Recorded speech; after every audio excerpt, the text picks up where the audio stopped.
So,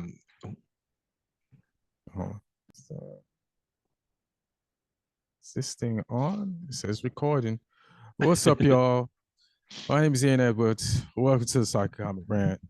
And I'm kind of depressed because the Champions League final is played.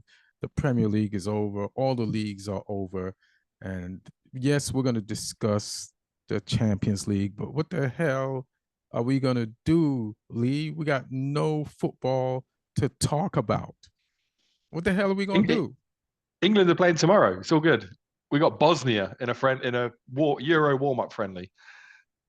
You mean we got Euro warm-up friendlies? Yeah. We got there's two that I know of. Bosnia, then Iceland next Friday. So Bosnia tomorrow, Iceland Friday. You know what? I'll take it. It could be the ice out of my fridge they're playing. It could be my homegirl name. I used to nickname Boz because she was from Bosnia and she worked on a show that I worked on. So our nickname for her was Boz. And here's the thing about Boz. She actually used to date a soccer player. Her boyfriend was a soccer player and he's in show business and he runs what's that thing, script thing called? The Blacklist.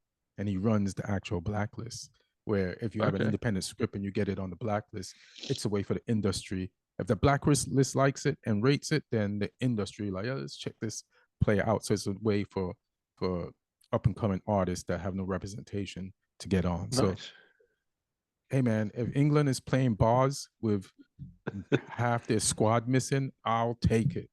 You know what? So let's start the podcast. Let's have fun because there is more football. Thanks for saving me. I was about to be really depressed. Because football, it's a lot.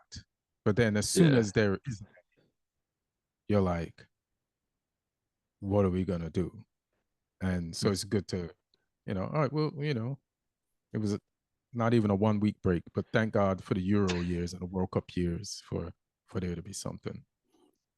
So let's talk about Real Madrid, Dortmund. No big surprises.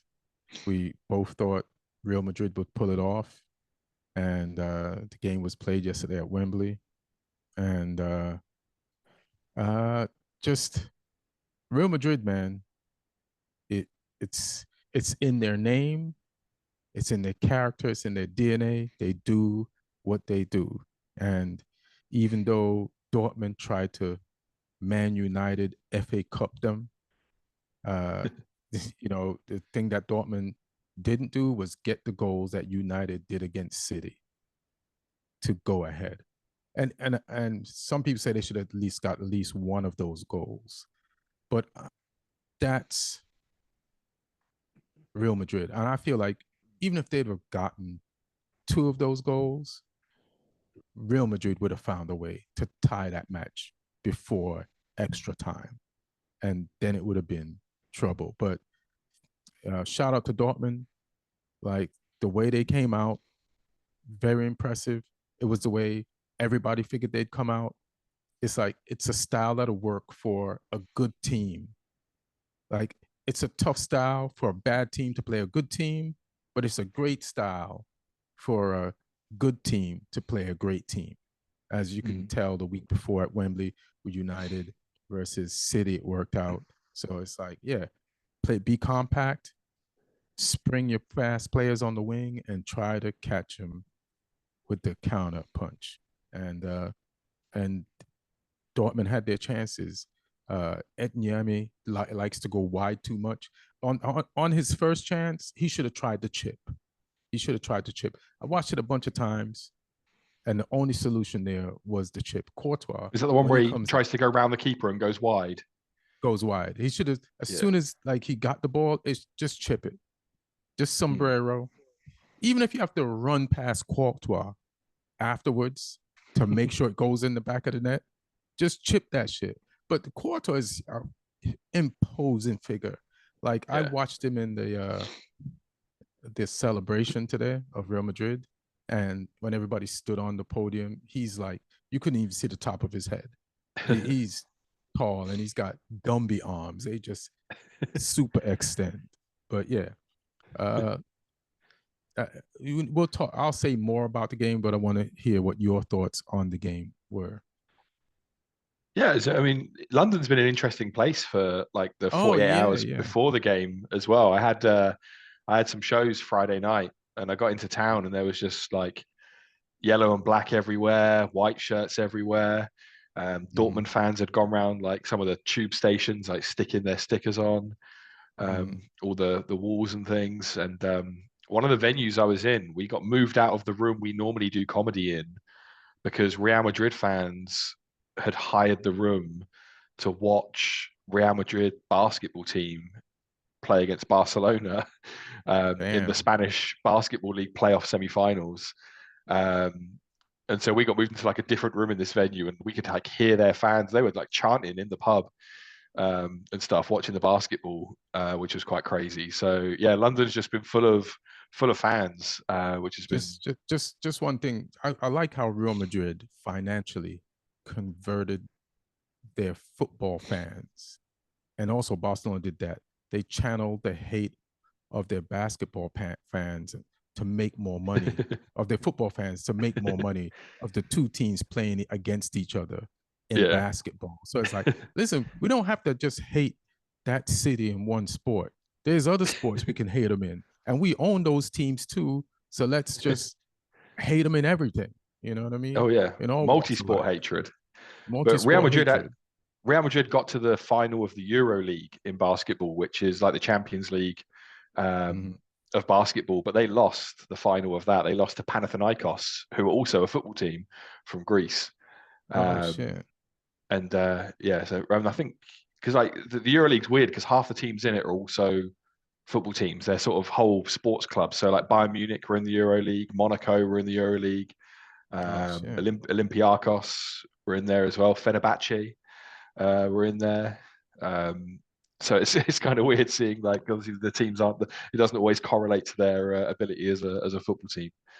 But yeah, Why they are Greek were teams good at basketball? I feel like Greek teams are normally yeah Greek yeah yeah. basketball is probably like the best basketball in Europe for some reason. Yeah, like well, the four strongest nations I would say in Europe is Spain, Greece, Turkey, and Serbia. All Turkey be balling. yeah, That's yeah. bananas. Fenerbahce always strong in the Euro League, and Mhm. yeah, those nations like the Eastern European nations as well. They all love ball. Serbia, like I say, probably the strongest, but they play in all those countries like Croatia and Bosnia and like all the places around there. Yeah, those are countries I wouldn't think of. But then again, I can't. I don't even know what countries I would think of. Like I just think of the players from Europe. Like France had Tony Parker, so I'd like Yeah, automatically would think, all right, France has some of the best European basketball players. I'm trying to think of who else France are up from there. I mean, Europe. Where is Jokic he from? He's Serbian. Oh, okay, all right, that makes sense now. All right, yeah, and he just won the NBA championship for the second time. No. They got dumped out by the Mavs. Not by the Mavs, sorry, by the Timberwolves. And then Oh, Timberwolves so got the Timberwolves dumped did out by what? the Beat Mavs. knock. Oh shit! So Yeah, that Jordan guy, that new Jordan guy. and Edwards. Yeah, All right, and when is the finals? Because I don't follow basketball anymore. starts I think on Friday. It's Celtics against the Mavs. I gotta watch this kid. I gotta see if he's a real deal. He's not in But it. so, He's out. Timberwolves went out. They got smoked by Dallas oh, Mavericks. so who does Djokovic play for? I'm confused. Jokic's already gone. Luka Doncic plays for the Mavs, and Luka's cold as well. He's Oh, Slovenian though. oh, okay. Then now that's man confusing. You can't have a Djokovic Yeah. on that. You know what? Forget it. I got enough to remember in football. I can't. I can't Yeah. do it. I can So just you about saying? juggle two sports. That's it for me. Well, you see, I just dropped all the balls from all the sports, just trying to. And Luka Doncic, who is the star for the Mavs, he used to play. Mhm. I'll bring it back round. He used to play for Real Madrid. Um, that was the team he got drafted into the Oh, the NBA from. basketball. Oh shit. Yeah, Oh yeah. So he shit. came through at Real Madrid. But yeah, they were playing against each other, um, and I can't remember exactly what it finished because I bounced. I had another show to go to, so I got out of that venue as quickly as I had done my spot. Um, no, they won. They won, so they'll be happy. They won All right. that, and then the final. So So the Real fan, Madrid won. yeah, the fans who came to London had a good time at the weekend. I still saw, like, even today in the streets, like the day, like they were all wearing, like Dortmund and Real Madrid fans were all wearing their colours the day before the game, and they were all wearing their colours today, the day after the game on the streets. Like they must have packed just only jerseys. It's hilarious. It's all you see was a sea of yellow and white. Yeah. I like I know that Dortmund had like 100,000 Dortmund fans there in London. That Oh which yeah, is that crazy. you could tell. Yeah. But they had some crazy like tifos and stuff as well at the game, as much as you can at Wembley, because it's not easy to coordinate that there. They normally try and confiscate all that stuff off fans. Mm-hmm. So that was pretty cool. But yeah, I was impressed by Dortmund though. I expected Real Madrid to be on them more than they were. And like you say, they had their chances. Adeyemi, Fulkrug as well. Mm-hmm. Missed a couple of big ones. Even That he though I rolled think that one his on. was offside. Oh, the header was offside for sure. The one he rolled against the post was a little bit unlucky. Mm-hmm. But yeah, they did better than I thought they would. And poor cursed Marco Reus, they're 0-0. They're in the game. He gets subbed in on 72 minutes. Carvajal scores that header from Kroos' corner on 74 minutes. Like, Mm-hmm. he's just, I love the guy, but he's bad luck. He is bad luck for Dortmund in finals. Um, he just doesn't have the luck. But I mean, that was quite fitting that Kroos at least got to go out with an assist, because Uh-huh. his set pieces were on point all night. Like, the keeper pulled off a couple of good saves from his free kicks that he tried to score from. Mm-hmm. But yeah, then he whipped that corner. All Carvajal had to do was get the flick on it, and he scored. So yeah, and nice for Bellingham to get the other assist. Obviously, I was Right. watching him closely, because he's going to be a main man going into the Euros. So I was hoping he stepped up. Obviously, he missed a chance as well that he may have Well, done it, better it with, got but he was under blocked. pressure. I Yeah, thought he missed it, but then it got blocked. You got to give the defender credit for yeah, putting himself in the way. But yeah, on the Bellingham assist, I watched it again this morning, and as soon as first of all, it wasn't an easy pass to make because yeah, there was a defender there that you had to like kind of trick. I think it was Hummels to like, I'm not gonna make this pass. I'm gonna go this way so that I can go yeah. this way. But as soon as he did make the precise pass, he put his arms up He because he's was, like, yeah, I he just was, passed. Yeah, he was. yeah, I know. yeah. He's like, Yeah. I just passed to Vinicius Jr. Ain't no way Vinicius Jr. is missing this. I bet my life on this. I bet my mom on Yeah. this. And He of course he he Vinicius didn't Jr. even he didn't even hit it properly, and he still finished it in the corner. Like, he struck that into the ground, like it sort of bobbled up, off the See, finish. that's another thing. That just lets me know the football gods root. like there are certain reasons why certain teams always win, or there's things that they do, and then there's the things that help them. Like that hit. Mm. Like when you see it from behind the goal, he didn't mean to hit it into the ground. But if it didn't hit in the ground, it wouldn't have went in and it wouldn't have been a goal. And it's like, why did that happen? The goalkeeper even touched it a little bit, but couldn't prevent it from going in the net because it being hit in the ground, like sent in the wrong way perfectly, so that even on his best day, he couldn't have made that save. And those are the things, like sometimes you look for the invisible God intervening, and that's one of the times when I pretty much saw the invisible God like put his foot on the ball to help guide that in the back of the net. Yeah. But I mean, big shout out to Carlo Ancelotti as well, first manager to win five Mm-hmm. Champions Leagues. And it's crazy that Real Madrid have won 15 now, because I remember when the big thing was La Decima, like the number 10, Mm-hmm. when Ronaldo was there. Recently, right? Yeah, that's what I mean. Like, Yeah. that was in like recent memory. Um, and now they're on 15, which just shows you, like, when it comes to the Champions League, love them or hate them, there's nobody better. But I think the next nearest team has 7. Is that Um, Liverpool? AC Milan. AC Milan. Yeah. And And Carlo Ancelotti won. Ancelotti helped give Yeah. them some of those. Yeah. Yeah, like Unai Emery is Mr. Europa League, and Carlo Ancelotti is Mr. Champions League. They both deserve like a permanent version of that trophy in their houses, each of them. Right. Because yeah, they just can't stop winning them. But yeah, I mean, incredible to think Ancelotti. Like I thought his career was done when he went to Everton. Hilarious. Me too. I And was worried then about it. yeah, Real Madrid, they put up the bat signal, the Champions League shaped bat signal, and Mhm. and got him back. So yeah, Yeah, they it's saved it's each other. crazy. Yeah, you know what was more impressive? That last year, Real Madrid did not fire Ancelotti Yeah, because he didn't win the league. And normally, when somebody, I've seen Real Madrid fire coaches when they've won the league yeah, before they were in this run, before La Decima. You know, like there was 1 year, mm, there was 2 years in a row where they won the league and they fired, yeah, excuse me, fired their coaches. So, and they fired Ancelotti after he won the double. The next year he didn't win the league mm, or probably anything, and then they fired him, and they got, that's when I think Zidane got his first run. yeah, So it, just showing some restraint and understanding, and then now they didn't fire him, and he came back and he won the league, and he won the Champions League. I definitely want to shout out Dani Carvajal. He's just mm, one of my favorite Real Madrid players of all time. He's like tied with 6 Champions Leagues mm, with like this other Real Madrid legend whose name I can't remember right now. So I ain't gonna front.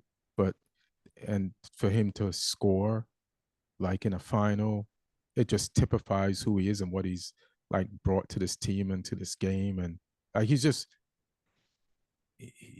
just put in the work to become who he is. Like, mm. and he has a World Cup too, right?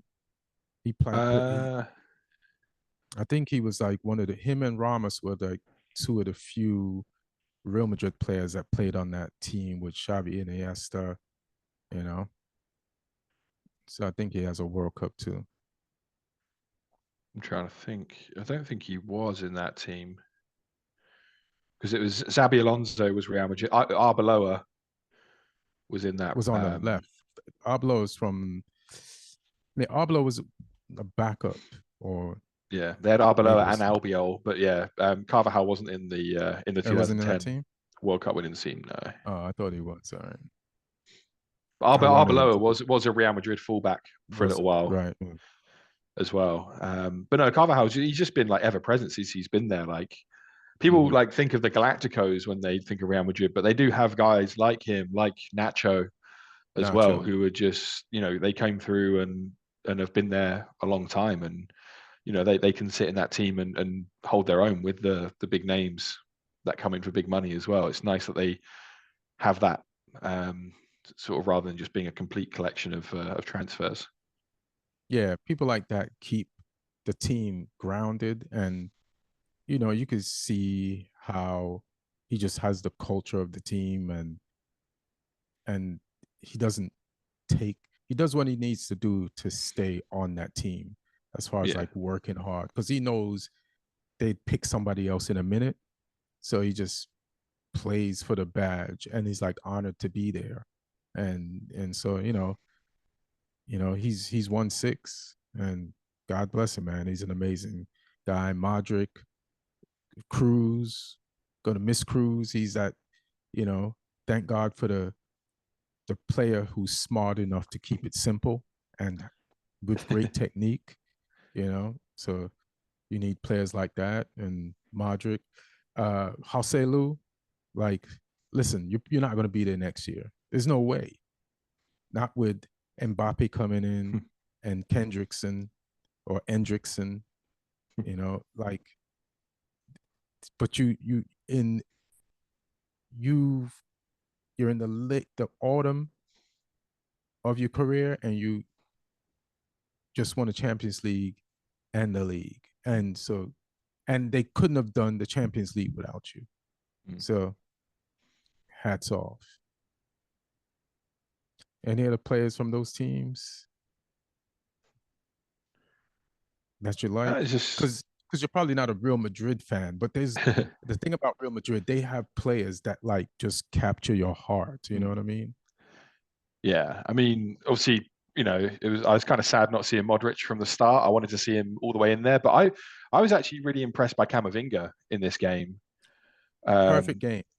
as well. Like some of the stuff, like because he's been like shunted around a little bit in this team. Like he had to be like an emergency fullback for a little while, Yes. um, and he just did his job, and didn't complain, kind of thing. But yeah, seeing him in this game, I think he showed why Real Madrid signed him in this game, because he can just boss a midfield. Like he's got that great combination of, like, he's a powerful player, but he's also like technical and intelligent as well. But there's one Mm-hmm. point where he picked up the ball and he just kind of danced past someone, but made it look really easy. Just quick feet, just shuffled the ball, and he was Right. out into space. And yeah, his range of passing's incredible as well. So yeah, I really enjoyed watching him in this game for sure.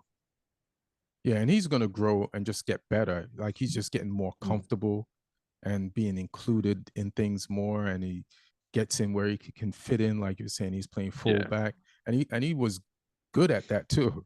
You know what I yeah, mean? But he's like, I liked how they turn players and make them multifaceted. You know what I mean?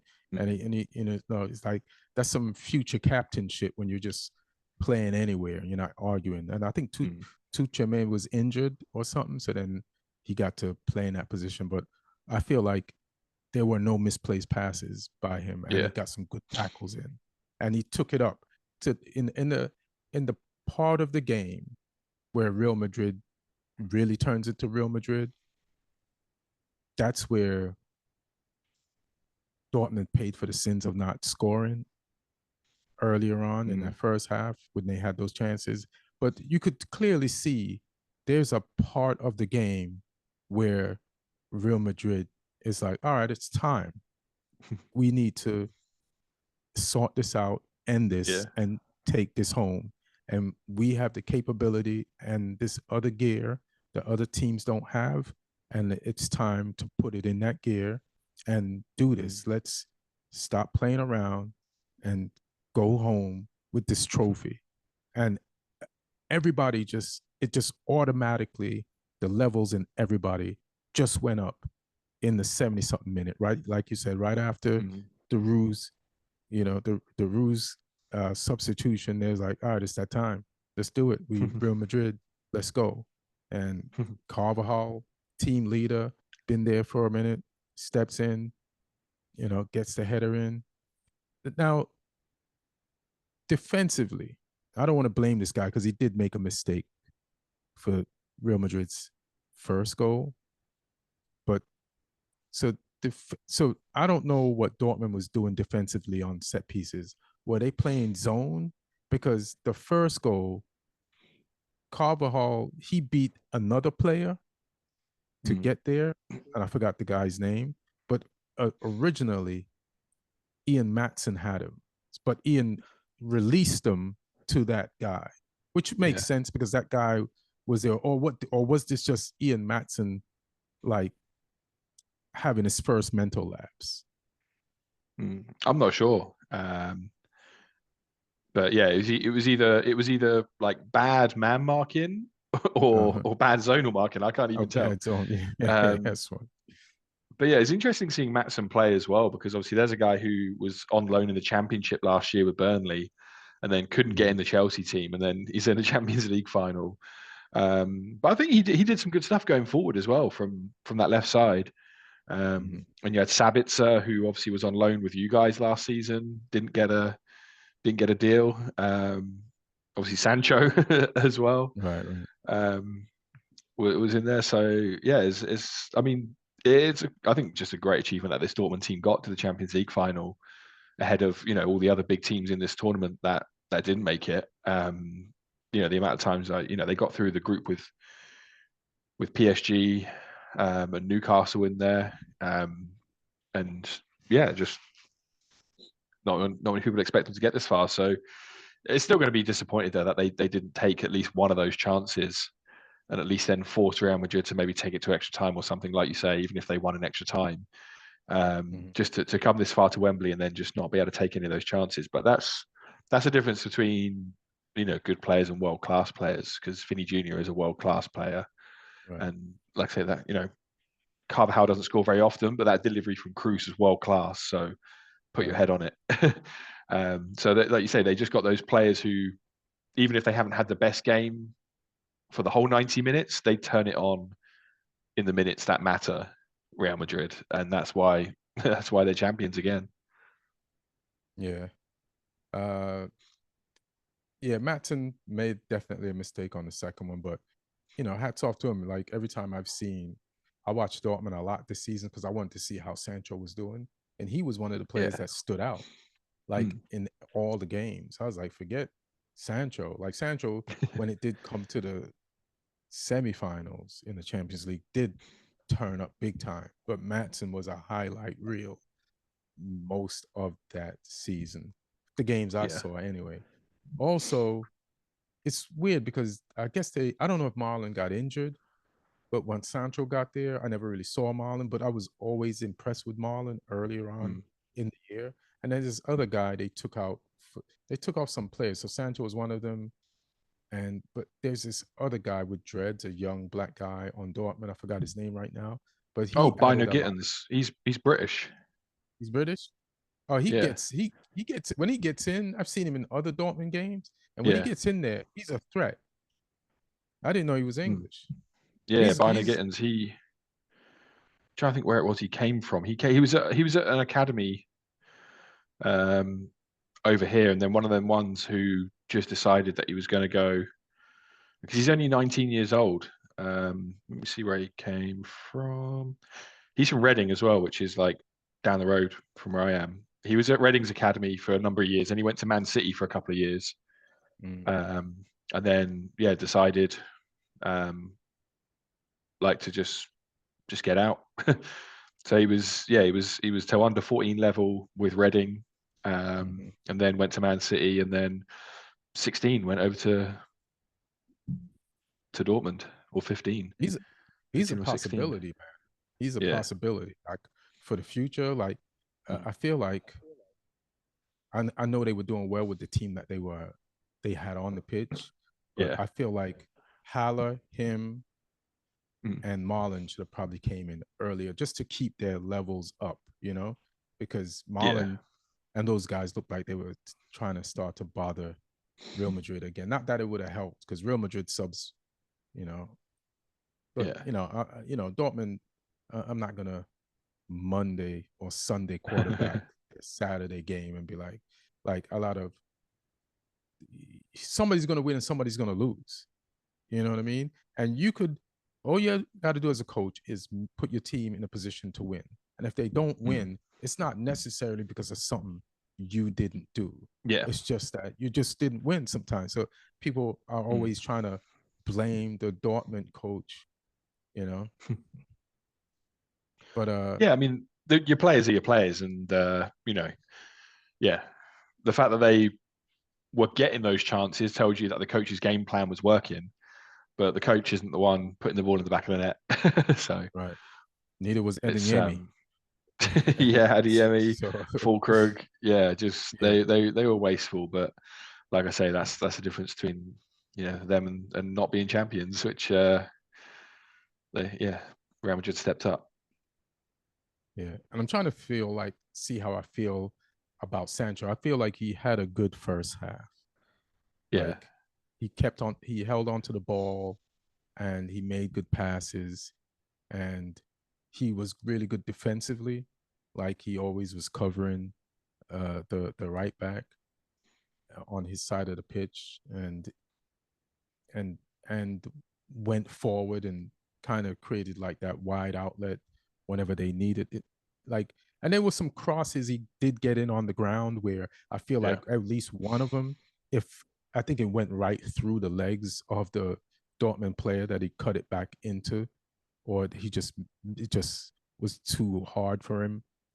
But it was a chance. I think he had a decent game. Like, but I wonder. So this is the thing. When we talk about Sancho, it's always going to be related to Manchester United. And I was talking to Lloyd today. And he's like, he has other Manchester United friends or people he trolls, because Lloyd is a troll. I don't care what he says. He's a most fun troll.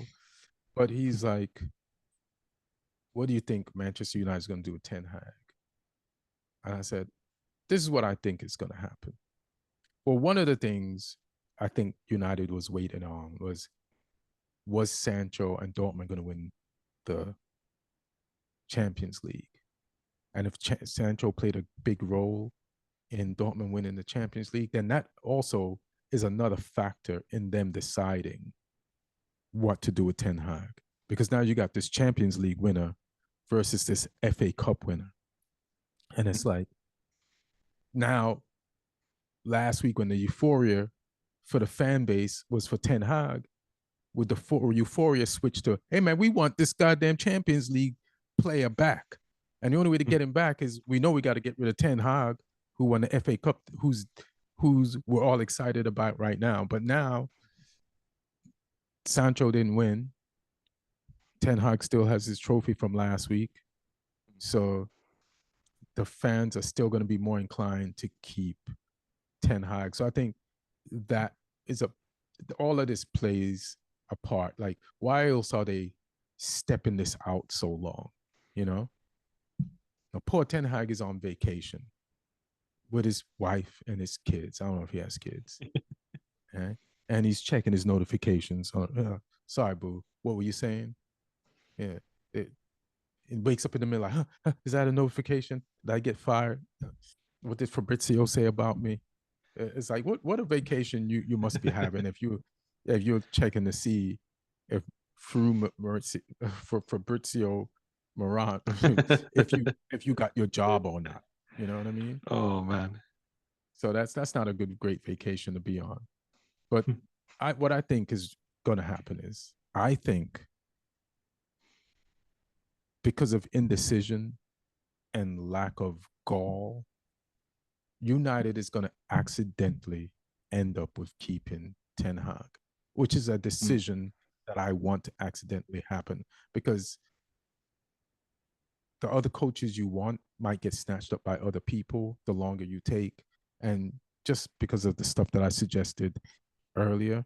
And I feel like Ten Hag is going to accidentally stay with them, and United will win the league with him at some point. And INEOS could say, look at this great decision we made, without admitting that they kind of reluctantly, accidentally made the right decision. That's what I feel like is going to happen. It's going to be interesting to see, what decision, because I feel like if you're going to make that decision, they should make it as quick as possible. Like they got someone already lined up, if whether that's, if they're thinking Tuchel, if they're thinking Poch. We don't believe in time. Because if you drag it out a bit more, it takes longer for the new guy to come in and plan and communicate with the players over the summer, even if they're away at the Euros and stuff. Start getting information into them. This is how I want us to play. This is how I see your role panning out. And working on transfers and stuff. So it's a weird situation if they do end up pulling the trigger like in 2 weeks or 3 weeks or whatever. I feel like if they're going to do it, just rip the band-aid off, get it done, and then everyone can move on, kind of thing. Because I think all the while there's uncertainty. It just doesn't do anyone any favors. And obviously there's the new guys, coming in. When does Barada and Wilcox actually start their jobs? Is it 1st of July or is it 1st of June?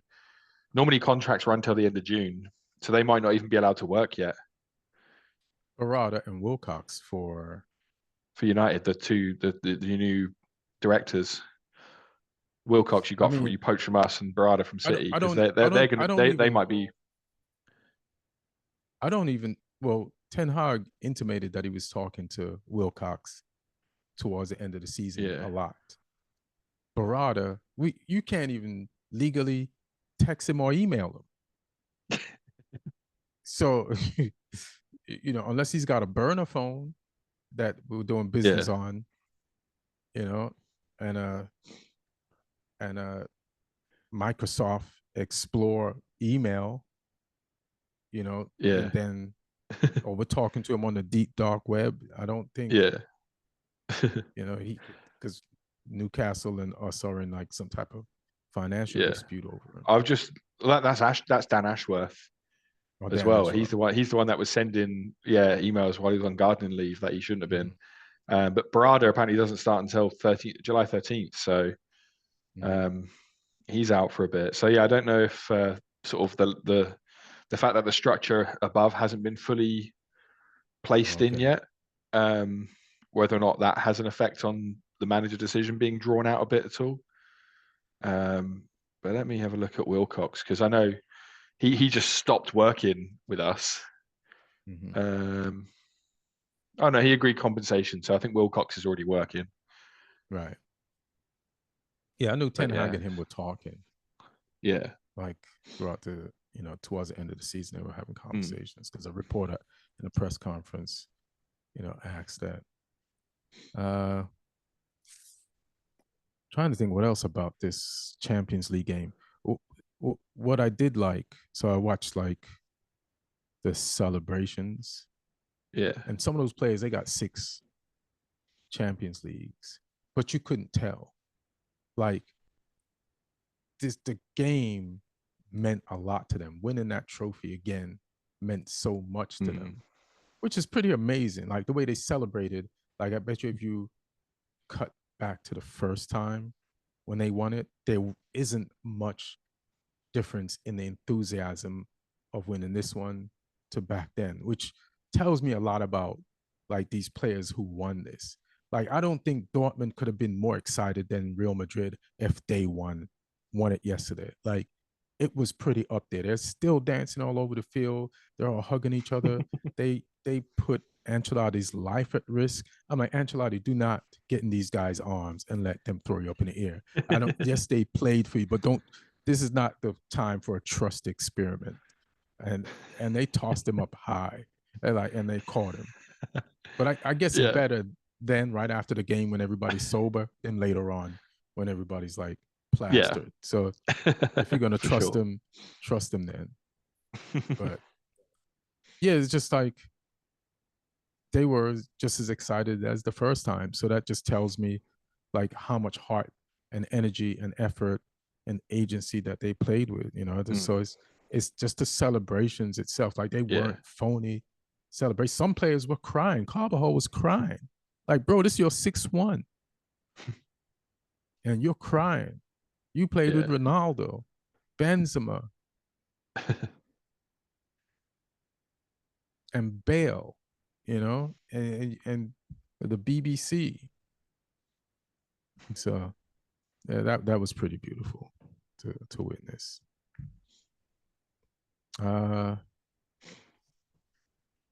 Trying to think if there's anything else about this game. I like Jude meeting or introducing his mom to Mourinho. That was hilarious. And then Mourinho just trying to use that as like, okay, you come to Fenerbahce now. That's it's like, nah, bro. I'm where I need to be. So here's the thing. So I like Real Madrid, right? They're in the, I'm being a Man United fan. We get accused of being the biggest team in football, but I don't think we are. Real Madrid is. And Real Madrid tried to start a super league and with Barcelona, and it failed. But now what Real Madrid is trying to do is, all right, we'll just start a super team. And now today, Mbappe was announced. Joseph Duda hit me and said, well, nobody's going to win Champions League for a while because of this. And so what do you think of Mbappe now that's official? Fabrizio Romano announced it. Like how do you feel about that? And Real Madrid possibly just winning the next 10 champions. No, they're not. They're not going to win anymore because Kroos is gone. Turns out he was the glue holding that whole thing together. He was the No, I mean, Makaleli. yeah. No, I mean, it's going to be hard to not have them down as one of the favourites for the Champions League next year, with him in the team.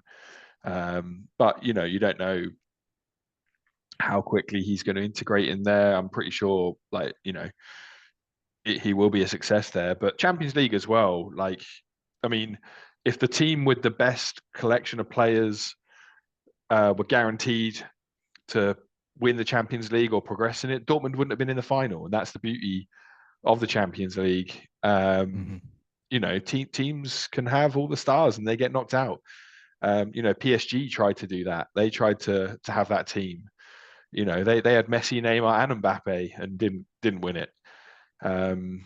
So it's I don't always think necessarily that it's that thing. And Real Madrid have had this quality team for years. They've won it a lot of times in that time, as we've gone back and looked at the numbers. But there are years when they got dumped out. They got absolutely dismantled last season by Man City.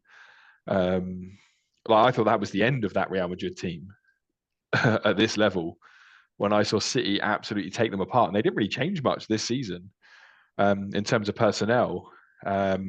So, yeah, it's the ups and downs of the Champions League. So getting Mbappe does not guarantee them a Champions League next season, because I think it's such a volatile competition.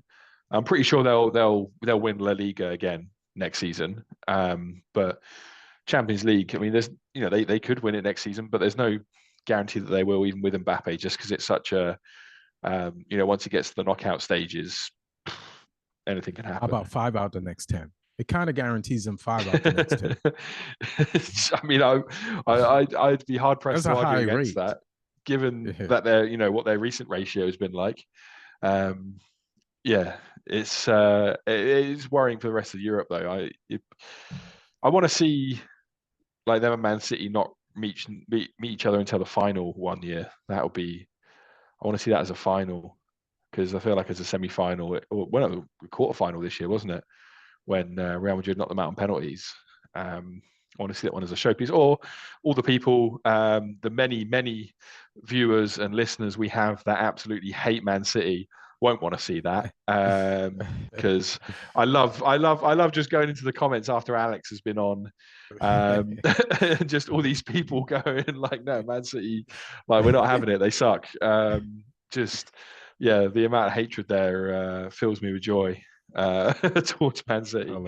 So maybe not. But it'd be interesting next season's Champions League, though, because Real Madrid have got this, this Galactico joining them, which is what they do. I mean, I'm sure City will have a strong team next season. Arsenal might build a little bit more and could go deep. Bayern Munich, who knows what they'll do. They haven't even got a new manager yet, have they? I don't think, but they always seem to. Do. They do they? Yeah, they got Vincent Kompany. Oh yeah, Kompany. Yeah, how do I forget that? Yeah. I mean, that's how underwhelming that appointment is. That I read about it and immediately forgot that they had appointed a manager. Rude. That reward for getting Burnley relegated, one of the biggest jobs in world football. His style of play fits Real Madrid players more than Burnley players. Yeah. I mean, fits Bayern players, and that's what everybody on Sky Sports is refusing to admit, that it's the style of play for the level of player that he had at Burnley fits the Bayern players more, and nobody's saying that. That's why I just want him to just do good. Yeah. So he's got all these rude British broadcasters. No, when he had relegated with Burnley, when he had one of the stronger teams in the Championship at Burnley, he did get them playing spectacularly. Right. He is clearly a good coach. They were just obviously, underpowered in the Premier League. But he did do a great job at Burnley, because he came in just after relegation as well. So loads of players had left. He made a bunch of signings. He got them instantly playing his brand of football. Right.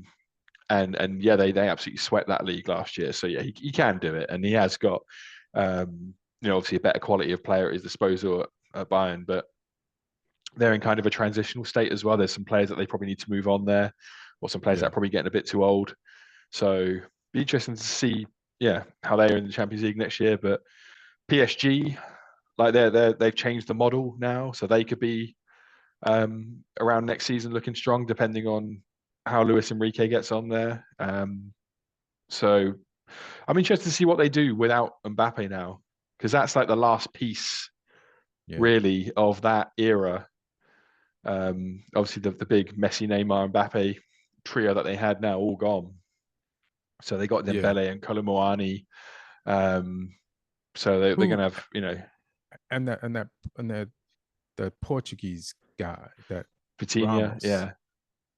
Oh, Goncalo Ramos as well. Yeah. Just as you're thinking the whole team, but in my head, for some reason, I blocked out most of the team. I was just thinking like forwards, like Kolomuani and Ramos, and even one of my favorites, Mbele. They didn't do that great in the league last year. They won the league, but scoring rise, like losing Mbappe is a huge hit to PSG, and it might be the difference with them not winning the league next year. And if they don't win the league next year, they might fire and Luis Enrique. But it's like Mbappe is such a difference.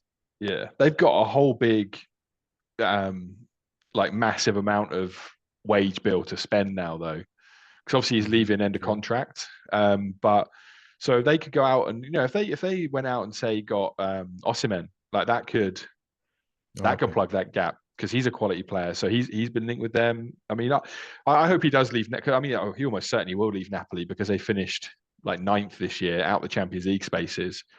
Napoli just got Conte. Yeah, but I think Osimhen, it's time for him to leave as well. Like, he's proven himself there. He's won a league there. I think he needs to go elsewhere. It'd be great to see him in the Premier League, but PSG would be a good fit for him as well. So he'll be on the move. And Kvaratskhelia, the Georgian winger, he's been linked with like £100 million move somewhere. I think PSG are looking at him as well, because obviously they got this, because like Mbappe's wages were like transfer fee size every month. He was on like ridiculous money there. So having him gone will free up a lot of money for them. So it'd be interesting to see how they go, and then what they can do in the Champions League next year as well. The English clubs in it. Who we got in next year? So obviously Villa are the dark horses, and then Liverpool under the new manager. Who knows? And like I say, Arsenal, if they keep adding an extra piece or two every year, keep getting stronger. So be interesting. If they get a 9 and stop believing in Kai Havertz, they could do something. I still feel like I like Kai Havertz. I don't want to see, but I do feel like it's a mistake that Arteta made that he doesn't want to admit. And you know what I mean? So he's going to do anything to prove that this mistake was not a mistake. It's like Ten Hag with Anthony. Anthony is such a glaring mistake. He's not even helping Ten Hag cover up the trail of horror of whatever the mistake is that they made. You know what I'm saying? Yeah. One thing I do have to say about Dortmund is we all know Dortmund's track record with players. So Dortmund's 3 biggest players that they sold over the last 3-4 years is so, their record with young players is so great that 3 of those players, the biggest players, Sancho, Haaland, and Jude Bellingham, all played in the Champions Leagues. And 2 of them won. The only reason why 3 of them didn't win, because 2 of them were playing against each other, and that was yesterday. But the weird thing is Sancho was playing for Dortmund, So, but he's still on loan. He's on loan to them from Man United. Yeah. So the Dortmund's just incredible to have 3 of their players be in a Champions League final, even if they don't own the player that actually played for them in that final. It's just like Like they do it over there. So, like you're saying, that other guy, he's from England and he's 19 and he's young. I believe Yeah. it. I believe Etienne. Like Etienne just needs to work on he's young too, Mm. but nobody's faster than that kid. Yeah, that pace was a problem. Yeah, it's a problem. So when I tune in to watch Dortmund before Sancho even went back to them, I tune in to see him, and I love Brandt.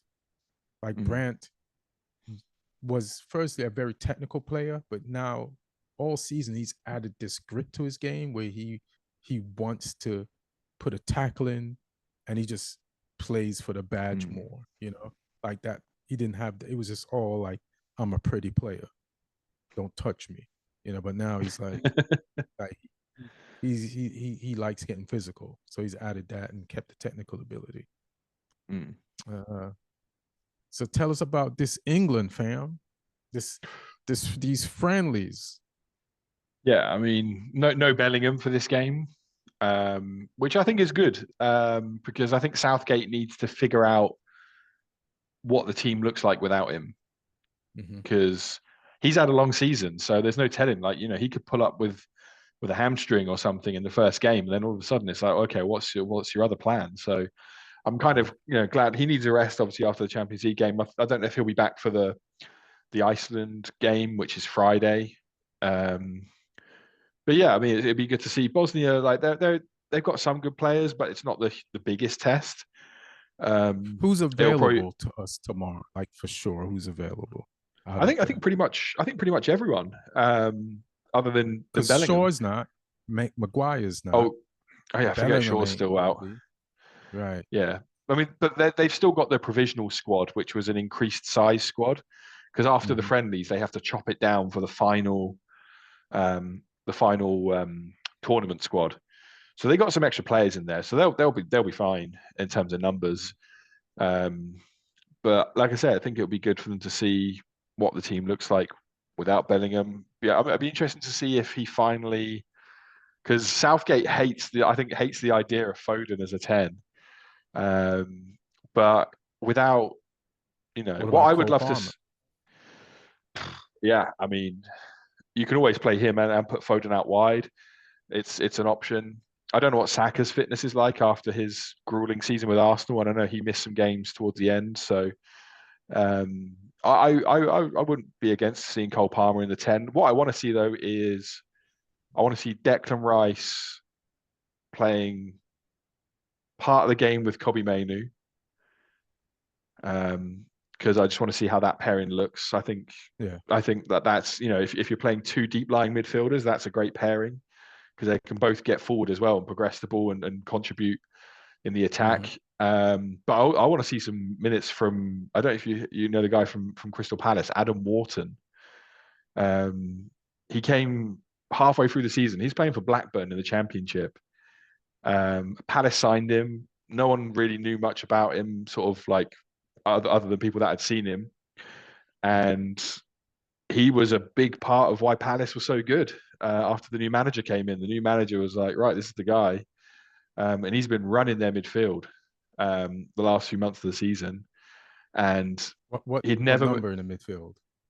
Is he a 10? Is He's he an 8? Is he a he's 6? he's 6 or an 8. He can play both, and yeah, more of an 8. But he's very technical, very good on the ball, very good passer. So even as a 6, he's like a creative 6.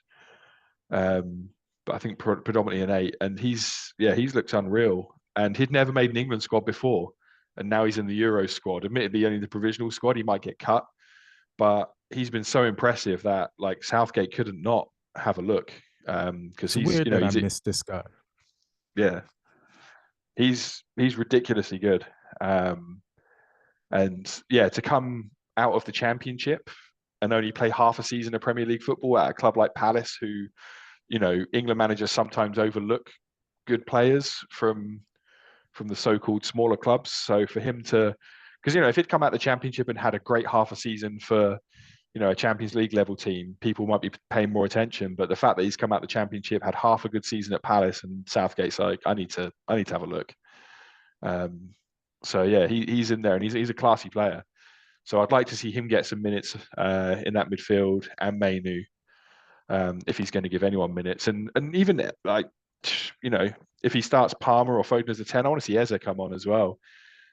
Speaking of Palace players, because I think he needs some more minutes as well, because if there's a way for him to fit in that team in games, if Bellingham's out or if Bellingham needs to come off, which I don't think Southgate will do, you keep a player like that on the pitch. But if there's a need for an attacking midfielder like that in there, because he's, again, so high on confidence, such a good end to the season, and good finisher, good creator. Yeah, I mean, I know you've been a fan of his since the minute he signed into the Premier League with Palace. So yeah. Eze's just unreal. So yeah, there's a lot of talent. You know what's crazy about Eze? So I love Eze, right? And you've heard me talk about him a lot. But you know what I loved about Eze was when I went back to what he did in the championship. Like, he's like Pele in the championship. Like, when you watch like Eze's highlight reel in the championship is something else. Yeah. But then, because there's no football, I'm watching people's highlight reels now. And then when I watch like Mainu's Premier League highlight reels, it's Eze's highlight reel from the championship, but in the Premier League against better competition. Like, that's how good Mainu is. Like, if you look at his, like, he's played half a year. He was injured half the season. And he's got mad important goals. Yeah.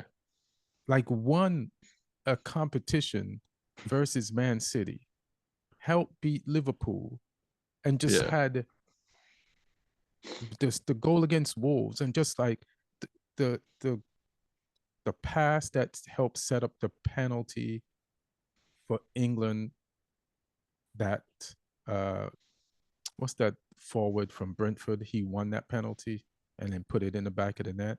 Like, Tony. Just the stuff that he... Say again? Ivan Toney? Tony, yeah. Like, just in like a shorter amount of time, he's out Eze. And I love Eze. You know what I mean? Like, they're different types of players, though, I would say. It's different, but they're kind of like, Mainu doesn't stay back. Like, he's supposed to stay back. But first of all, he tackles more too. He defends more than Eze. Like, I think that's one of the reasons why Vieira wasn't playing him. But the coach that they have now is perfect. Because they want to attack more. But he gets in more tackles, and in forward positions is as good or probably better than Eze. So, and I love Eze. It's not even a knock on Eze. I'm just saying that's how good Mainu is. You don't think so? Give me your... I think they're different types of players. Because Eze's a 10. Like, he's more involved in the attack. I'm not saying Mainu doesn't do anything attacking wise. Like, he's shown this season he can. But I feel like he's like, Mainu's, again, an 8 or a 6. An 8 if you want to take the reins off a little bit more and let him contribute. But yeah, I think they're different types of players. They're competing for different spots in the team. And like I say, with Bellingham in there, Eze is going to struggle 4 minutes. But I think Mainu has more of a chance of being in the team, playing in a deeper role. But Eze, like I say, I think he's a better... so far, he's shown that he's a better finisher, in my opinion. Just because, like, some of the goals I've seen him score are unreal, and his assists are unreal. I think he contributes more that way. But I personally think they're different types of players. I want to have a look at Eze's stats now. Yeah, look at them. But while you look at them, think about this. Think about Mainu. Mainu could be a 10. Like, that's not what he does for United. That's not what they put him for England. And that's not what you need him to be for either. But Mainu, if any team needed a 10, Mainu could be a 10. Just based on the shit that he's done as a 6 and an 8. It wouldn't be like making Rice a 10. You know what I mean? Yeah. If I say let's make Rice a 10, you'd be like, whoa, whoa, whoa.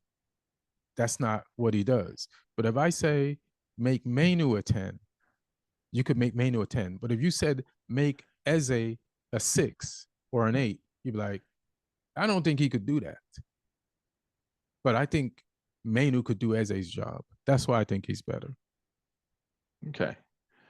Well, Eze, just looking at stats wise, Eze's 27 Premier League games because he was out injured for some, 11 goals from midfield in a Palace team.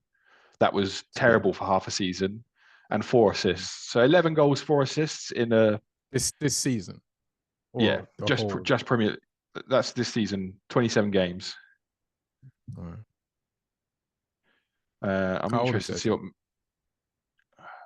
Let me have a look in a second. But yeah, mainly this season, 24 Premier League appearances, 3 goals, 1 assist. But like I say, I think they play different roles, and Ed is 25 as well.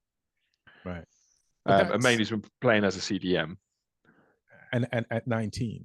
So by the time Mainu's 25, it's, and I love Eze, but Mainu. Oh yeah, by the time he's 25, he could have surpassed him. But yeah, I'm gonna fight his corner for now. But I know you love. I'm gonna fight Eze's corner for now. Like I think I'll fight it with right you. now. Yeah, right. Yeah, I'm with you too. I'm not gonna, there's these people, and that have to pick one, and it would, with whatever player they're, picking. And so to pick one, they have to put down the other. But I think this is a beautiful situation. For England to have. Yeah, and like I said, I think they're competing for different roles. But like I say, like the guy Wharton as well, the fact that he's in the squad after half a season in the Premier League means that he's got something special. I think the fact that Kobbie Mainoo made the squad, because he hasn't been playing in the qualifiers, the fact that he's made the squad and at 19 years old shows that he's special as well. Like there's players I think that have. But that's why you should like Mainoo. This is why you should like Mainoo. I do. But this is why you should like him more. This is why. Do you know where I'm going? Because he got the player that you hate out of the squad. Oh, yeah. I mean, you know what I'm saying? Like Eze wouldn't have done that. Eze wouldn't have done that. Mainoo did this for you because there's no way you wanted the ex-Liverpool player to go play in his holding spot. And look what Mainoo did for you. Look what Mainoo do. Come on, man. Yeah. You should love him. Yeah, that's all I wanted out of this Euro squad was Henderson not to be there. And I mean it's happened because it takes a lot for you. It takes a lot for Southgate to ditch his favourites. Maguire's still in there, but I think Maguire has more to offer than Henderson. So because of I'm England's talent defensively. Yeah, I mean, I would still rather see other people start a centre back because Stones obviously has to be in there. Just because I think he's probably the best defender we've got on the ball. But there's a multitude of other centre backs I would rather see start alongside him over Maguire. I'm struggling. I mean, the problem is though, when some of them had a chance for England, they had stinkers. So I really like Lewis Dunk, but the last time he pulled on an England shirt, terrible. I kind of like I like Gueye from Palace, but he was injured for most of the season. He's only just come back, so I don't think he's necessarily a viable option. I'm trying to see who he named in the squad. That's for these games as defenders. And a lot of England defenders. Oh, that's it. I think play Branthwaite, get him in now, and let him grow. I say get him in, but I don't think he's as good as people say he is. But the only reason why I'm threatened by him is because Man United wants to buy him, and I feel like you're buying another Maguire. I feel like you're putting this hype into this guy who's just going to be the highest level is for him as a Maguire, and I don't want that for United. Like if we're gonna, like when I look at defenders, I think let's get the next Van der Ven, not Braithwaite, not the next Maguire. Why are we getting the next Maguire? Yeah. But I think Maguire will play alongside Stones just from an experience perspective, because Right. the tournament's probably come too early for maybe someone like Jarrell Kwanzaa at Liverpool, who I've been really impressed with. But I just don't think Southgate would trust him in there. I like And him. again, I like him better and than again, Braithwaite. really, okay, Yeah, I do. interesting. I He's think he's that. better. He's better on the ball for sure. Mhm. I think Braithwaite's maybe a better defender, but there's not much in it. Right. But it's nice that I'm glad that we do have centre backs coming through now, because it felt for a while like there wasn't. It felt like there wasn't any. That's why some of these players' England careers have lasted as long as they had, when they Hilarious. should have been over. And even in the fullback positions as well, like Trippier's still there despite having a terrible season for Newcastle. We haven't got any left backs as well. Luke Shaw's only in there because there is no other left back, and Southgate seems to hate Chilwell. But you can't rely on Chilwell physically either. It's like Nah. it's like they have this. Him and Shaw have the same blood type. Is get injured. You know, I don't know what's going on over Yeah. there. And then our backup to Walker, he's always injured over at Chelsea. Whatever Chelsea's doing with their left and right backs, it's crazy. They cannot stay injured. They cannot stay healthy. I would prefer like try Chalobah. Is Chalobah on the Nah. team? Nah, didn't even make the squad. Right. I mean, personally, if you want a fullback who can play left back but isn't he's also a right back, obviously. Kyle Walker-Peters from Southampton had a great season. He could have Yes. been in there. Yeah. Have they ever done that? Like, he's let's got he's pick a got England player, caps. but has any England coach picked a player from the championship to be in the England squad? Like, have there any I, England coach ever had the balls to do some shit like that? I think it's happened, but not for a tour. I don't think it's happened for a tournament. Mm-hmm. I'm not sure it's yeah, but I think But I they might agree have with you on Walker picked Peters. keepers out of the championship before. But I mean, I was joking about Walker Peters. He had a great season for us. He I'm can not, play left back, but he's not. He's not like an because out I've and out seen him left back. play in the He's a Prem and right he back. stood out. Yeah, yeah. He's got England caps. He's been in there before. Um, but yeah, I mean, this squad. I mean, like I say, the defense is the part that is the weakest for me in this England Yeah. squad. I feel like there's never been a better collection of, or not never been. There probably has at some points, but there's a deep sort of collection of attacking players now.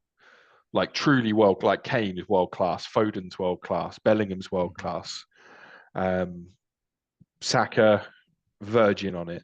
I think he's getting there. He's not far off it if he's not there already. And then yeah, some of the role players that are sort of around there as well, like Grealish, if he can sort of rediscover some of his creativity. I don't know if Pep's beaten it out of him a little bit, maybe. That freedom that you can play with, maybe he'll rediscover that in an England shirt. So we'll see. But yeah, I mean, and Cole Palmer's been one of the players of the league this season. Like, just if like the look at the numbers he's put up, it's insane. So It's crazy numbers. the only problem is he hasn't played in the senior England team for long. So how up to speed would he be? Because I think that's the thing I think is bold from Southgate, that he's made these calls now. Like, why weren't like we were always going to come through qualification? Why weren't these calls being made a little bit earlier? I know some of these players haven't shown this form though until the last Right. 6 months, maybe. But it feels a weird time to overhaul the squad right before the tournament. But I'm happy he's done it at some point. Right. You sound like Lloyd. I was talking to Lloyd before we got on, and I was like, you got to give Yeah, Southgate credit. He kind of gutted like yeah. the players that he like Mount ain't there, Rashford ain't there, Sterling Mm. ain't there, and there's some players like Henderson ain't there who are mainstays that help us get to quarterfinals and semifinals and finals. They ain't there, and he went for a bunch of young Mm. people, and Lloyd is like, yeah, but he had to. It was the noise would have been too loud. It would have been too overwhelming. But he did it, and and so he is moving with the Yeah. times and keeping it flowing. So, but and I would have been mad at him if he didn't do it either, because it's obvious you got to pick Cole Palmer. It's obvious you Mm. got to pick Foden, and it's obvious you got to put Mano in there because uh, you know, and Mano is not just in there; he's going. There's no way he ain't going. Yeah. Like like you said, there's a rarity of him in that position. Mm. Now, what people, I want to refute something that people been saying that Henderson ain't a six no more because Arsenal played him further. He's been a six most of his life. He's a six for the England Or squad because that's what Rice. Rice, Declan Rice. Sorry, Yeah. Declan Rice. So thanks. So yeah. So for Arsenal, towards the end of the season, he played more eightish. That don't fucking Yeah. matter. He's a six. He's a Yeah. six. And here's the thing that I like about the England squad. I feel like Southgate can still be conservative, but because of the quality of player, we won't look conservative Yeah. because these guys all have like this defensive attacking impetus. Like we play defensive, Man United play defensive against Man City, but with Manu in the 8-6, he still looked attacking. Then Mm. you got a guy who's a six like Rice, who if he just plays his game and can go box to box sometime to help out with attack, fine. But stay home. And then either with Cole Palmer or or or Jude, you know, these guys can like help set up as attack. I also think we should just probably change our formation. I don't think I don't think we should be 4-3-3 anymore. Yeah. It was, Southgate played around with like 3-5-2 Mm-hmm. in some of the qualification games, but then I think you lose the ability of some of the attacking players we've got if you're only putting Right.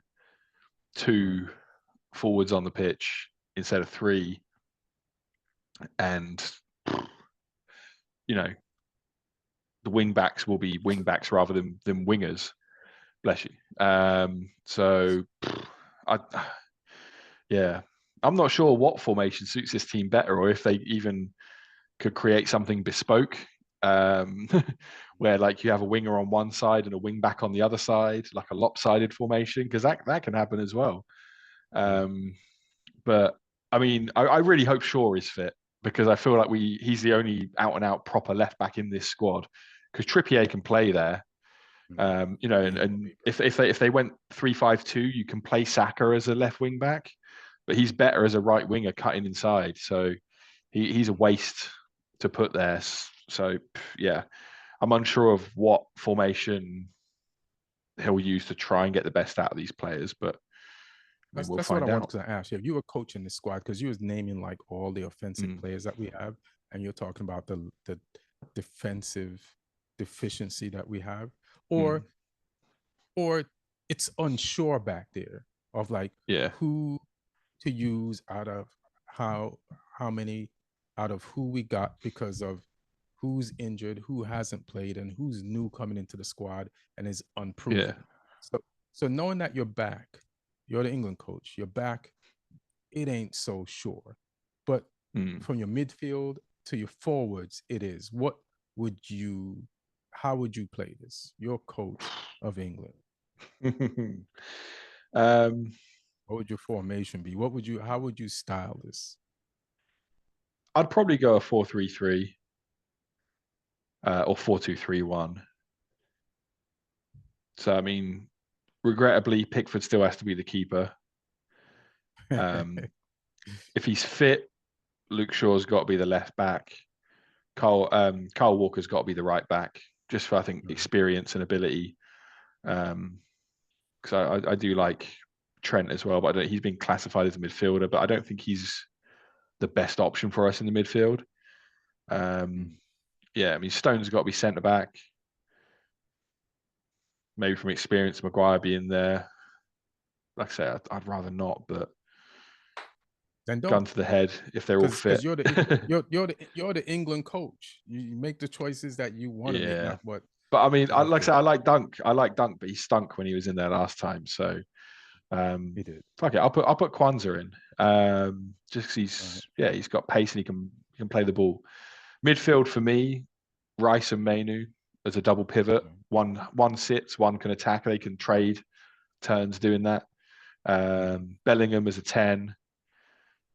Kane as the 9, just because like they can switch as well. Kane can drop deep and Bellingham can go beyond. I like that. And then I think in the wide positions, I'm going Foden on the right, Palmer on the left, but they'll tuck in. The fullbacks will get around the outside of them. They'll tuck in and join in central areas. So that would be personally my team, I think, without putting too much additional thought into it. I'll probably talk myself out of some of them. Are they tucking in on attack or on defense? Like that's attack. What you described is how they attack. Describe how they would defend. Like what? It'd be a press. Be a press. I think we can press with this team, or no, I think maybe a mid block. Let them play the first couple of passes, and then we win it and spring, but not fully deep. This England team's too good to be playing low block. But yeah, it's press or mid block.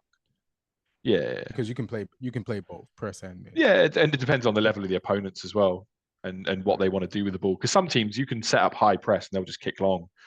But if you're playing a Spain, for example, you can either press them high or you can sit off and let them come up the pitch a little bit and then try and hurt the spacing behind them. But yeah, I think this team, for the most part, it suits having the ball for most of the game, to be honest. I feel like against most teams will be like the dominant side in terms of ball possession. But why don't we just do that against all teams? I mean, some teams are going to want to try and outdo us at it. I would try and be consistent in the approach, but you play against Spain, they're going to want a lot of the ball as well. So it's both teams can try and play possession football, but one of them will have it probably slightly more than the other, even if it's a 52-48 or something. Are you afraid of Spain? You're the England coach. Are you afraid of Spain? Like I say, I wouldn't sit this England team off against anyone in terms of sitting deep. And they still try and have the ball, but there are going to be some games where you naturally don't have as much the ball. Like if you're playing, let's say who's in this tournament, Albania in this tournament. If you play Albania, you'll have more of the ball. Even if you play the same style against them as you do against Spain, you'll have more of the ball against Albania than you would against Spain, just naturally because of their desire to have the ball, or their, the height of their block. So, yeah. I try and I think it's time to just go toe to toe with teams. I know Southgate will, like you say, he'll have a little bit of conservative. I like this, coach. All right, coach. So name a big team and tell me who we going toe to toe against, fam. Like name the top teams in this tournament. Portugal. What do we do? Fuck Portugal with their old man Ronaldo. that guy can't even win the Saudi Arabian Cup. He was in tears. And he wasn't crying because, some sort of deep, profound, level of loss for his team or anything. Yeah, it was pure narcissism. So, no. It'd be interesting to see if they start him, Portugal, because is it just they have to start him until he dies? Like he'll still be starting from when he's 60 because he's Ronaldo. I don't know how it works. But how do you get rid of Ronaldo? Yeah, but I think Portugal, they've been pragmatic in the past, so I think we'd have more of the ball than them. France, I think, are the team who worry me the most.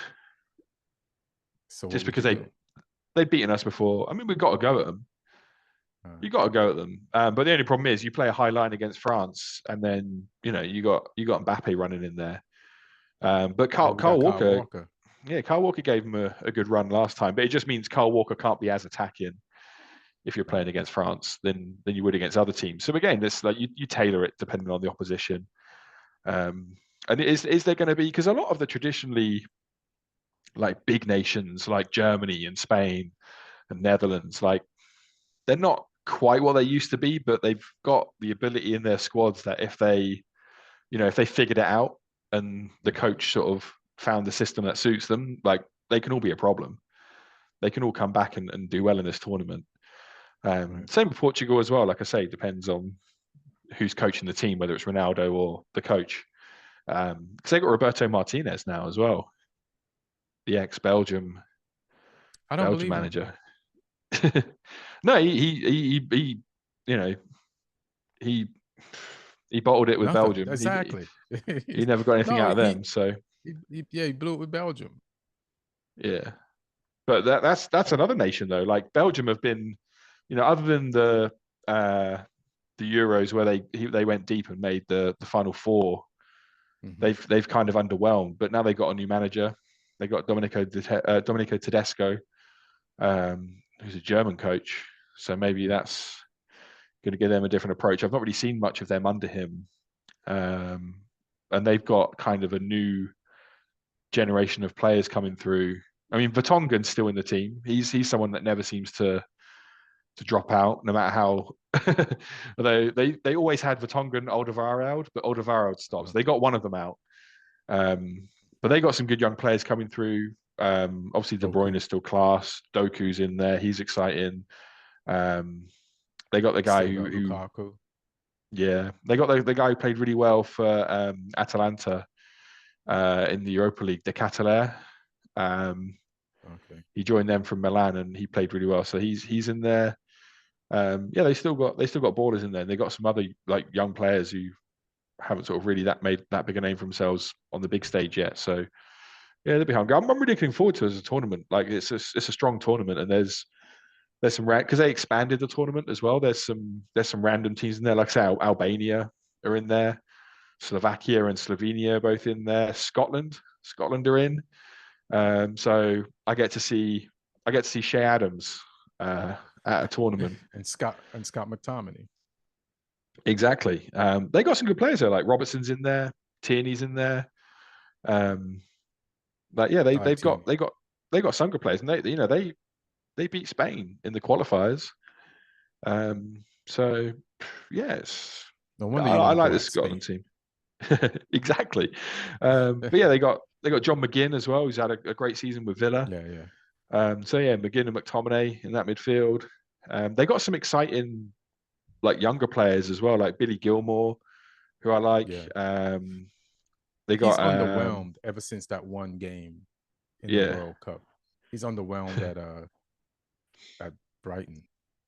Yeah, he's not found his form, but he's still. I rate him as a player. I think he's like a great technician. And then I'm looking. There's a guy they've got who has been immense this season for Bologna. There's a Scottish guy playing for Bologna in Italy, Lewis Ferguson, and they got Champions League. His Italian accent. They got Champions League this season, which no one expected in Italy. Was that with Thiago Motta? Yeah, it sounds like he might be leaving straight away to go to Juventus, which would be a shame, having got them into the Champions League. Speaking of Italian league, does Thierry Henry own a team, Cordova? No, he's an investor in Como. Where Cesc Fabregas is also on the staff. Yeah, and they got promoted into Serie A for the first time. And there's going to be some pretty like cool stadiums in Serie A next season because Como got promoted and their stadium is right next to Lake Como, which is one of the most stunning places in Italy, in the world even. And Venezia, the team from Venice, they just got promoted this weekend. I think it might have been today they went up, and their stadium is in Venice, like on the island. You have to take a boat to get to it. You have to wear so they're back boots. No, the stadium's dry land, but they keep like making little appearances in Serie A over the last few years, but they normally get relegated because their stadium only holds like 20,000 or something, maybe even less. They don't really have the finances to compete with the big teams. So they yeah, so they keep coming up and they keep going back down. But Como are up for the first team, and I think there's So Cess Who is else just on is? the staff. He's not the head coach of Como I don't know if because he's. they I kept think he might showing be. it. I think he is the manager. Um, but also there's one of the CEOs of Como is an English player, ex English player, Dennis Wise. You remember Dennis Wise from Oh, then yeah, I Chelsea remember Dennis Wise. Yeah, back yeah. in the day? He's got some involvement there as well, I think. Um, so yeah, him, Henri, and yeah, I think I'm pretty sure Fabregas is the manager. Yeah, Cess, yeah. Spanish football manager, former professional footballer, Yeah. played as a central midfielder. He's currently, let me expand this. He's currently, oh no, he's assistant coach at Como. Damn. So who's the, because it's funny, they just kept on showing him like Yeah, he's the better face. congratulate. Yeah, he's a better face, a bigger name than the guy who's the actual manager. Oh, it's I think it's Ocean Roberts, who's a Welsh coach. Oh yeah. He was All on right. Vieira's staff at Palace, and he was part of the Welsh Oh, national team um, staff for a while. So yeah, that's okay. interesting. Go But I think ahead. Let's go it out might be there, one of make it. those. It might be one of them ones where he has to be named the head coach and Fabregas is the assistant because I don't think Fabregas has all of his qualifications just yet. Oh yeah. So you think that's That, like Sess is just telling him what to do? yeah, it's probably along those lines. Hmm. He's listed as a head coach. I don't know exactly what the deal was there, but yeah, Serie A just ran on for ages. They only just finished, um, or that the promotion relegation stuff only just got decided today. The last games, because Venezia got promoted today. Damn, the last minute, like the Euros about to start. Italy, Syria. What the hell you doing? Wait a minute. What? What is Fabregas to step down as Como boss? Coaching license runs out. Wait a minute. Was he? What? Let's see what happened here. Italian Getting into Serie it, B side Como have appointed Ossian Roberts as caretaker manager for the remainder of the season. Roberts will take charge of the first team in January, and the Welshman will additionally be the club's head of yeah, development. The, so he, was Cess the manager, and then he didn't get all the badges, and then he had to like yeah. the former Crystal Palace and Wales assistant coach will replace Cesc Fabregas, who will step down from the role after Saturday's game against Palmeiras. What a crazy scenario. Yeah, and Fabregas then does not have the Fabregas required will coaching. yeah, but then So Fabregas will Cesc take was the back coach. over. Yeah, Cesc was the coach, and his badge qualifications ran out. This guy under him, who has the badges, takes over. But Cesc is really the coach. It's like when the coach gets suspended and he's in the stands, but he's like halftime. He sneaks into the thing in a garbage can and the coaching, and then this is crazy. Under Fabregas, Como have won 4 and lost 1 of their 5 games and stand third in the standings after 70. So he is technically and not technically the coach. All right, so that's why they were showing stats. What a weird scenario. That's crazy. All right, I guess we should wrap it up. It's good shit on the Euros as the head coach of England, and I wish your team well. And I'm hoping that you coach it the way you said you would. You know what I'm saying? I want to see that. Thanks everybody for listening. Anything you want to plug? I see you got a bunch of dates coming up. Oh yeah, just hit up the socials. Lee Hudson Comedy. Posting where I am. I'm in Barcelona this coming Ooh. week. I'm there Thursday till Sunday. But I fly back Sunday lunchtime, so I'll be back for the podcast recording on the Sunday. I can tell you all about how Barcelona was. But yeah, Damn, sweat. I'm doing spots. I'm doing my hour out there as well. So I'll be there, and then yeah, I'll be around London a bunch. Uh, Housen hit me up, Stephen Housen, and he's like, they're coming out here for the Arsenal game. Oh, the And then preseason. there's preseason, and then there's also another game, Man United versus I think Sevilla. I think he said Sevilla in San Diego. Yeah. So he said those guys would do the pod. Nice. So we just got to figure out a time. It might be an off day, but it'd be cool to have like, you know, the guys from that pod, and Adam Cola and all those people, Yeah. and Steve on. So we'll try to figure it out so we could all just do something either before the game or after the game. Maybe there's time in between because I don't know when they're gonna go to San Diego. So we'll figure it out. Yeah, we'll make it happen. Yeah. And follow me on at Ian Edwards Comic on Instagram and on Twitter and on something else. Threads? Yeah, I guess Threads. And I'm gonna post some show dates. It's all right. So thank y'all. We love you. Hope you enjoyed the season, but don't worry about it. That shit ain't over. We got friendlies. All right, y'all. One.